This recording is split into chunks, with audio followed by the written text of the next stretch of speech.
জাতীয় দল ঢাকায়, কোচ বাটলারকে নেপাল পাঠালো বাফুফে। নবম রাউন্ড শেষ হওয়ার পর নারী ফুটবল লীগ বিরতিতে গেছে মঙ্গলবার। ঘরোয়া ফুটবলে বিরতির কারণ আন্তর্জাতিক প্রতিযোগিতার ব্যস্ততা। বুধবার সন্ধ্যায় নেপাল গেছে অনূর্ধ্ব-19 নারী দল। একই দিন শুরু হয়েছে এশিয়ান কাপের জন্য জাতীয় দলের প্রস্তুতি। বয়সভিত্তিক সাফ চ্যাম্পিয়নশিপ শুরু হবে 31 জানুয়ারি, চলবে 7 ফেব্রুয়ারি পর্যন্ত। বয়সভিত্তিক সাফের এই টুর্নামেন্টটিতে দক্ষিণ এশিয়ার সব দেশ খেলছে না। 7 দেশের মধ্যে 5টি নিয়ে লিগ ভিত্তিতে হবে টুর্নামেন্ট। পয়েন্ট টেবিলের শীর্ষ 2 দল খেলবে ফাইনাল। পাকিস্তান, শ্রীলঙ্কা ও মালদ্বীপ এই টুর্নামেন্টে অংশই নিচ্ছে না। এই টুর্নামেন্টে বাংলাদেশ ও ভারত সর্বশেষ আসরের যৌথ চ্যাম্পিয়ন।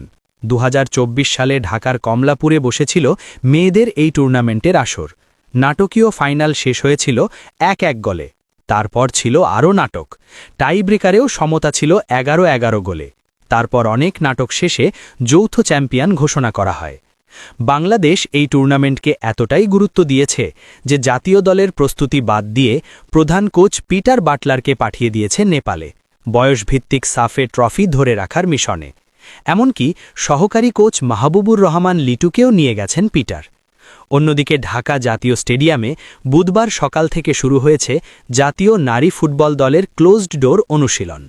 কোচ ও সহকারী কোচ বয়সভিত্তিক সাফে নেপাল যাওয়ায় বাফুফের স্থানীয় কয়েকজনকে দিয়ে এশিয়ান কাপের প্রস্তুতি চালিয়ে নেওয়ার পরিকল্পনা করছে বাফুফে। কোচ পিটার বাটলার নিজে থেকে বয়সভিত্তিক দল নিয়ে নেপাল গেছেন নাকি বাফুফেকেই ট্রফির নেশায় তাকে পাঠিয়েছেন, সেই উত্তর মিলছে না। তবে মঙ্গলবার বাফুফের অন্যতম সহ উপাধ্যক্ষ ফাহাদ করিম বলেছিলেন, নারী ফুটবলের সব পরিকল্পনা পিটার বাটলারই সাজিয়েছেন, তারা শুধু বাস্তবায়ন করছেন।